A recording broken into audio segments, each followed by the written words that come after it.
Ce soir, on va à Chambly, la ville du bonheur. Ou du moins, en apparence. Tabarnak, t'es pas mon boss, toi, dans la vie. Tu le comprends-tu? Le boss, c'est Denis Lavoie, maire de la municipalité de la banlieue sud de Montréal depuis plus de 10 ans. C'est le maire. Il se prend pour le roi. Mais écoutez bien, M. Girard. Vous parlez au maire d'une ville de 30 000. Quand je parle 30 000 personnes, parle. Dans cette conversation téléphonique enregistrée à son insu, on découvre comment le maire utilise parfois son pouvoir. Tu vas partir. Mais tu le sais pas encore. Et tu vas partir. On est pas mal proche là, de procédés qu'on retrouve dans les États dictatoriaux. Il n'hésite pas à faire appel aux avocats pour défendre sa réputation, celle de sa ville, faire valoir ses droits ou faire taire ses détracteurs. Il me semble que c'est une attaque à la liberté d'expression. Un maire agir de cette façon-là, c'est de la fiction carrément. T'as vu-tu la guerre? Non, mais t'as vu-tu? T'as vu-tu? Je te le dis, t'as vu-tu? Le maire vient de te parler. Bienvenue à Enquête.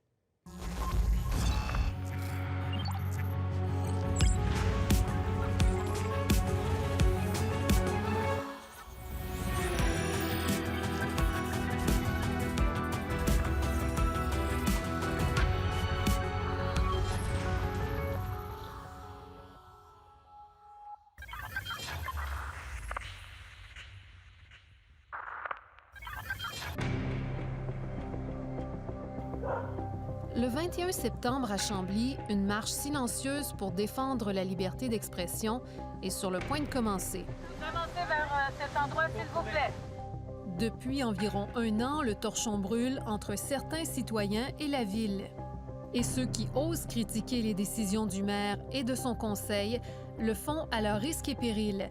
Pour la première fois, ils acceptent de se confier à visage découvert à un média.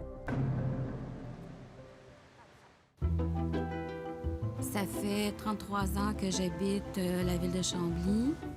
L'écriture, ça fait partie de la liberté d'expression et c'est quelque chose de fondamental pour moi. Louise Chevrier et son mari Raymond Ostigui ont une retraite active. Ils militent au sein du mouvement citoyen de Chambly, un organisme qui lutte pour la transparence municipale. On veut être informé sur les dossiers. On veut savoir pourquoi la ville prend certaines décisions. Au printemps dernier, Louise Chevrier rédige une lettre d'opinion dans laquelle elle s'oppose à un changement de nom de rue décrété par la ville et elle reprend des propos attribués au maire dans un journal local. Le maire de Chambly a fustigé les citoyens qui n'approuvent pas les changements. Groupuscules hargneux, gens intolérants. Et à partir de là, tout a déboulé. Quelques semaines plus tard, elle reçoit par huissier une mise en demeure. La ville estime que le contenu de sa lettre, publiée par Impératif français, porte atteinte à sa réputation et à celle de son maire. Cette fausse allégation déconsidère le maire et la ville et leur font perdre l'estime et la considération de vos lecteurs. Vous prêtez au maire des propos très péjoratifs, de surcroît, il ne les a jamais prononcés.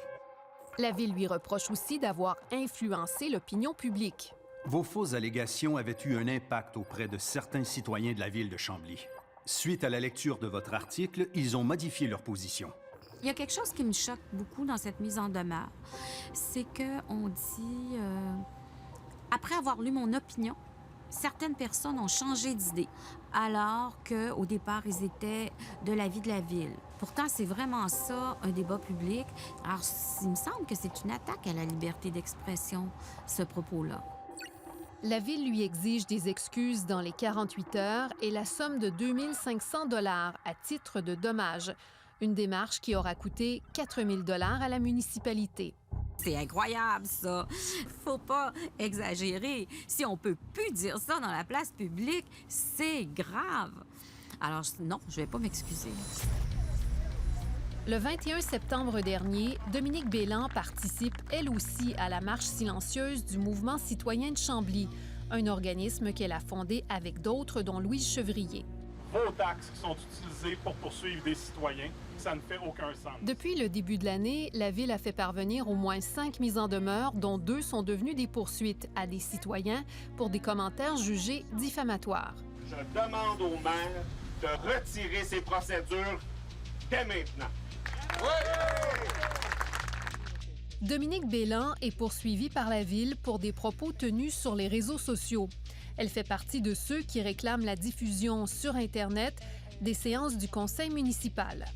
J'ai été vraiment très, très surprise. Voici les propos qu'on lui reproche dans la poursuite. En plus de ces nombreuses magouilles, le maire cache aussi son attitude méprisante et irrespectueuse lors des conseils municipaux en se battant contre la webdiffusion pour ne pas que ses agissements soient mis à jour. La Ville de Chambly considère que ces allégations sont diffamatoires et lui reproche notamment l'utilisation du mot « magouille », qui, à son avis, signifie des actions malhonnêtes contrevenant à la loi. Et pour ça, on me demandait 25 000 et aussi de signer une lettre d'excuse où on me demandait en gros de faire la carpette, là, si on veut. Alors, c'est fait pour museler, pour bâillonner les citoyens, et c'est totalement inacceptable. Mais moi, j'ai rien vu là-dedans qui dépasse ce qui est généralement considéré comme acceptable ou tolérable dans le contexte du débat politique. On prend pour acquis que Pierre Trudel est professeur de droit. Il est un ardent défenseur de la liberté d'expression.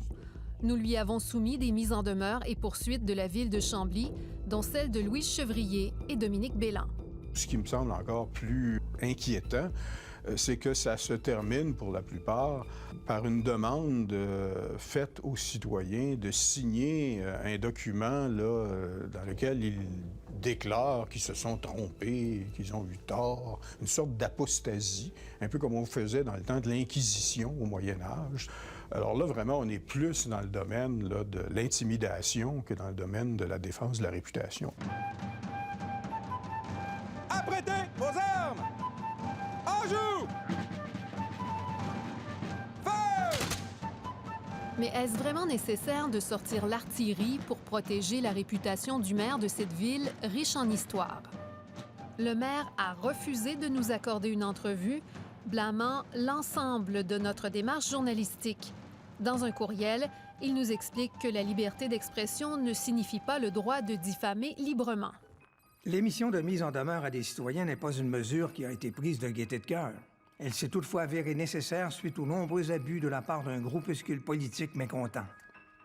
Mais questionné l'an dernier sur l'envoi d'une mise en demeure, il nous avait donné cette réponse. Je suis avocat, t'es à l'aise avec une mise en demeure. C'est comme demander si une mouche est à l'aise avec du miel. Selon des documents que nous avons obtenus, les 2 récentes poursuites, dont celle de Dominique Bélan et 5 mises en demeure envoyées par la Ville, ont coûté au moins 57 000 $ aux contribuables de Chambly. Quand une partie se sert des fonds publics pour faire taire ses concitoyens, on est pas mal proche là, de procédés qu'on retrouve dans les États dictatoriaux. À un moment donné, je voulais faire une enquête sur combien ça nous coûte d'avocat pour les procédures que lui prend, que nous autres, les contribuables, on paye. Robert Potvin, un ancien policier, sait à quel point Denis Lavoie peut être vite sur la gâchette quand vient le temps d'envoyer une mise en demeure.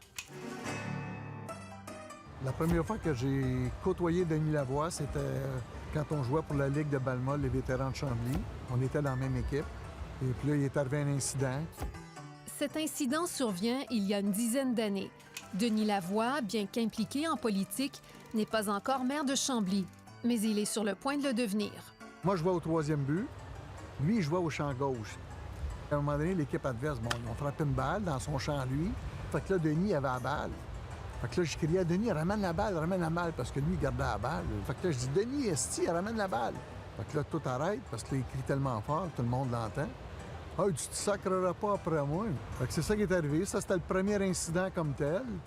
Des témoins de l'époque nous rapportent de vifs échanges entre les deux hommes à plusieurs reprises par la suite. Ce qui était au départ de simples prises de bec prend de l'ampleur. Il y a un huissier qui est venu livrer la mise en demeure. Là, c'est mon épouse Joanne qui a répondu à la porte. Là, elle me rejoint. Elle dit, c'est quoi cette affaire-là, un huissier, 10 000 C'est quoi? 10 000 voyons donc. Robert Potvin nous explique que Denis Lavoie lui réclame 10 000 $ en guise de dédommagement pour les incidents. Parce que monsieur, c'est un homme public. Je l'avais offensé. Je l'avais intimidé. Ah, moi, je trouvais que c'était un non-sens. Mais pour le maire Denis Lavoie, la mise en demeure est un moyen utile et efficace. Une mise en demeure est le moyen privilégié et la première étape pour le résoudre sereinement. Finalement, sa mise en demeure est restée lettre morte. Dans son cas précis, il estime que Denis Lavoie, avocat de formation, s'est servi d'un canon pour tuer une mouche. C'est le maire. Il se prend pour le roi. Quand il a suivi son cours de droit, le chapitre qu'il a le plus adoré, probablement, c'était le chapitre des mises en demeure. C'est pas croyable. Après la pause, les colères du maire s'abrassent à Chambly.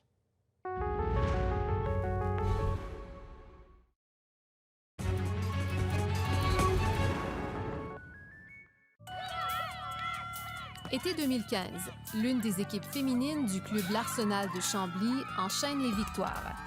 L'atmosphère est à la fête. Carole Laroche garde un excellent souvenir de l'équipe dont sa fille fait alors partie. On avait une super bonne équipe. On était les meilleurs. Les filles étaient les meilleures. Elle se souvient aussi de l'entraîneur. Il se donnait corps et âme. C'était un passionné, là, comme j'en connais pas. Un jour, Denis Lavoie contacte les responsables du club. Il est mécontent du traitement réservé à sa fille, elle aussi membre de l'équipe. Denis Lavoie se plaignait que sa fille ne jouait pas assez souvent, puis que l'entraîneur aurait lancé un dossard dans le visage de sa fille. Denis Lavoie réclame donc ni plus ni moins que le congédiement de l'entraîneur. Il en fait part à Benoît Girard, l'un des responsables de l'Arsenal de Chambly. Ce mordu de soccer est impliqué dans le sport amateur depuis des années. Hey, bonjour Denis, Benoît. Agacé par l'intervention du maire, il décide d'enregistrer sa conversation avec lui. C'est quoi qui a fait l'entraîneur qui fait en sorte que ça l'aide si loin que ça? Il a tiré le gilet dans la face de ma fille. Il a challengé le directoire politique. Et je nous sommes rendus plus loin que ça. C'est pas une négociation, Benoît. Je te l'ai dit. Maintenant, si vous voulez une résolution du Conseil de ville, vous allez l'avoir. Nous ne sommes pas dans une négociation. Ben moi, c'est terminé. Regarde, tu penses que le maire d'une ville de 30 000 va être tributaire de la tabarnak de ce que vous pensez? Il va être escorté avec les services policiers. Le maire vient de te parler. Dans l'entente avec la ville, est-ce que ça dit que le maire a un droit de regard sur vos décisions? Non, le maire n'a aucun droit de regard sur nos décisions, mais il s'implique dans nos décisions. Moi, la transition, ce que j'avais dit, j'étais pour le rencontrer, voir qu'est-ce qu'il en était, de qu'est-ce qui s'est passé, puis suite à la rencontre de parents... Non, on n'est pas là. On n'est pas là. On s'entend pas. Moi, je peux pas dire... Écoutez bien, M. Girard. Vous parlez au maire d'une ville de 30 000. Quand je parle 30 000 personnes, parle. Ben moi, je t'ai dit que j'avais pas parlé que je le mettais dehors encore. J'ai dit, je vais le rencontrer avant. Tabarnak, t'es pas mon boss, toi, dans la vie. Tu le comprends-tu? Un manque de classe. Un manque de classe flagrant, puis moi, je pense que c'est pas digne d'un maire. Jamais le pouvoir politique va tolérer qu'on prenne des représailles envers ses enfants. Jamais. Jamais je vais tolérer de me faire menacer. Il n'y a pas personne qui te menace, Denis. Oui, il y en a un qui m'a menacé. Il a pris des représailles sur une fille de 12 ans. À un moment donné, la conversation prend une autre tournure entre Benoît Girard et Denis Lavoie. Le maire fait alors référence à son intervention pour chasser un groupe de motards d'un local de la ville. Les elles m'ont affronté. Ils ont crissé le camp. Quand ils sont avec toi, ils sont partis. Tu vas partir. Mais tu le sais pas encore. Et tu vas partir. Quand tu parles de moi, là? Non, je parle de ton entraîneur. J'ai 57 ans, là. J'ai été dans le sport pendant 30 ans. J'ai jamais vu ça. Un maire agir de cette façon-là, de discuter de cette façon-là, de se servir de son pouvoir politique de cette façon-là, c'est de la fiction carrément, là. En raison des pressions du maire, le club trouve un prétexte pour congédier l'entraîneur. Nous l'avons contacté pour obtenir sa version des faits. Il prétend qu'il n'a jamais lancé de dossard au visage de la jeune fille. Il n'a pas voulu nous donner une entrevue, redoutant des représailles. De son côté, le maire écrit que le congédiement de l'entraîneur était la décision du club et que son rôle est de protéger les enfants. On n'avait pas à le congédier. Dans mon cas, je ne l'aurais pas congédié. Nous avons soumis l'enregistrement à un ancien ministre des Affaires municipales. Denis, laisse-moi juste te parler. La question est écrivez des noms. Rémi Trudel est professeur à l'ENAP. Il s'intéresse aux questions d'éthique et de gouvernance des organisations publiques. Quant à moi, c'est pas très compliqué, c'est un abus de pouvoir. Un chat s'appelle un chat, là. Ça s'appelle l'abus de l'autorité. Je me sers de mon autorité pour intervenir là, de façon autoritaire dans un autre champ de compétences. La ville de Chambly, avec ses quelques 30 000 habitants, compte dans ses rangs des ambassadeurs qui se passent de présentation. J'ai choisi cette ville-là il y a 30 ans et je la rechoisis à chaque jour. L'homme d'affaires, animateur et cuisinier fait partie de la toute nouvelle campagne de la ville intitulée « Fier de vivre à Chambly ». Les gens sont beaux, je suis heureux d'y vivre. Un décor enchanteur, un lieu où il fait bon vivre. Mais selon plusieurs, le climat de travail à l'hôtel de ville contraste avec l'image que veut projeter la municipalité. La localité, qui s'affichait jusqu'à tout récemment comme la ville du bonheur, porterait bien mal son nom. Les gens, ils ont un portrait de l'homme politique, beau sourire, belle image, tout ça, là. Mais quand tu travailles quotidiennement, là, puis que tu vois ça aller, là, tu te dis, ça n'a pas de bon sens. Je suis dans un milieu toxique, puis il faut que j'en sorte. Moi, j'ai fait le choix de partir à la retraite. Je n'étais pas prête pour la retraite. Au cours des derniers mois, nous avons parlé avec de nombreux ex- et actuels employés de la ville de Chambly. La plupart nous parlent d'un climat de travail tendu, malsain ou même toxique. 2 anciens prennent aujourd'hui leur courage à 2 mains pour dénoncer la situation. Lorsque M. Lavoie est devenu majoritaire, là, ça commençait à se détériorer. Il y avait vraiment un avant puis un après. Un avant et après les élections de 2009, selon l'ex-employé de Chambly. René Gauvreau a travaillé au service des finances de la ville pendant 8 ans. Moi, je commence à avoir des signes au niveau de ma santé qui fait que je rentre le matin, je rouvre la porte du bureau, j'ai des maux de tête, j'ai mal au cœur. Il quitte en 2015 parce qu'il n'en peut plus du climat de travail. À un moment donné, je me raisonne puis je me dis, je suis pas pour continuer à œuvrer dans ce milieu-là puis continuer à empirer ma situation de santé. Claire Adam a travaillé comme secrétaire pour la ville de Chambly pendant 25 ans, de 1991 à 2016. Elle dit avoir été témoin à de nombreuses reprises de colère de la part du maire. J'ai été 3 ans juste en dessous de son bureau à lui, son cabinet. Et souvent, on l'entendait piocher, crier. Ensuite, il descendait les escaliers, il allait voir la greffière. Il criait. C'était vraiment insupportable. J'ai vu des personnes sortir du bureau là, en pleurant, là, puis démolir complètement. Les témoignages de Claire Adam et René Gauvreau recoupent les propos de la majorité des employés et ex-employés à qui nous avons pu parler. Plusieurs allèguent avoir été victimes d'intimidation de la part du maire. Le harcèlement qu'on a, c'est sous forme de menaces. Si tu mènes pas à terme ton dossier, il nous dit « ta tête va rouler ». Par crainte de représailles, ils nous ont demandé de protéger leur identité. C'est très sournois. Le maire fait souvent référence à d'autres personnes qui ont réussi à congédier pour montrer que tu pourrais subir le même sort. Sa phrase magique, c'est « T'as avantage à être d'accord avec moi, sinon on va avoir un problème ». J'ai vu des collègues qui sortent en pleurs après avoir rencontré le maire. Pour moi, c'est pas la ville du bonheur, c'est la ville de la terreur. Le maire se défend de toutes les allégations d'intimidation à son endroit. J'accorde de fait une très grande importance à l'instauration d'un climat de travail positif et sain. Il peut certainement s'être produit que parfois j'intervienne avec vigueur, mais toujours dans l'objectif de mieux servir les citoyens. Il n'y a jamais eu de plainte à mon égard pour cause de comportements abusifs. Pourquoi les gens se plaignent pas davantage? Moi, je vous dirais, c'est la peur de se faire poursuivre. On a peur de recevoir des mises en demeure. Cette peur-là, elle existe encore, même si on quitte ce milieu-là. Des employés et ex-employés nous disent que la relation qu'entretient le maire avec sa directrice générale adjointe contribue au climat malsain à l'hôtel de ville. La fonctionnaire, Annie Neptune, est aussi trésorière et responsable des ressources humaines. Ils ont été vus ensemble à l'extérieur des heures de travail à maintes reprises, notamment lors du repêchage de la Ligue de hockey junior majeur du Québec, un événement télédiffusé. Pour plusieurs, cette proximité pose problème. Pour nous, Annie Neptune et Denis Lavoie, c'est la même personne. Je peux pas dénoncer l'un à l'autre, ils soupent ensemble le soir. Là. Et le directeur général est accessoire. Comment voulez-vous que les employés dénoncent une situation si la mairie, la direction générale, les finances et les ressources humaines sont sous l'autorité d'un couple?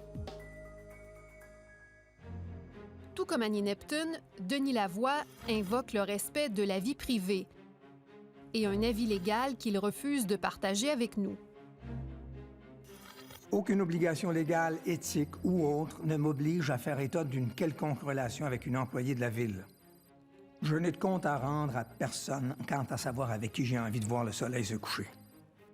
Mais l'an dernier, il avait dû répondre à des questions sur cette relation dans le cadre d'une cause entendue devant le tribunal du travail. Êtes-vous un couple avec Annie Neptune? La réponse est non. Comment décririez-vous votre relation? 2 personnes adultes de 57 ans. Madame Neptune a son condo et elle ne demeure pas avec moi. C'est une amie proche, c'est pas quelqu'un que je déteste. André Lacroix est professeur d'éthique politique à l'Université de Sherbrooke. Où s'arrête la vie privée? La vie privée s'arrête là où elle commence à nuire à votre fonction publique, à la fonction que vous occupez. Donc, en d'autres termes, est-ce que c'est d'intérêt public de commencer à nommer les relations qu'un élu peut avoir avec telle personne? Non. Est-ce que c'est d'intérêt public la nommer si cette relation engendre un possible conflit d'intérêt? Oui, c'est d'intérêt public. On est en termes de conflit d'apparence. Et ça, c'est aussi grave. Le maire estime que les fonctionnaires qui veulent porter plainte ont l'embarras du choix.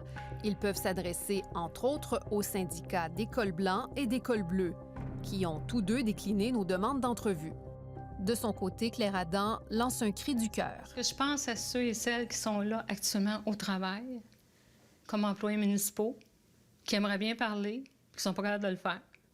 Puis je me dis qu'il faut se tenir debout parce que ça, il faut que ça arrête.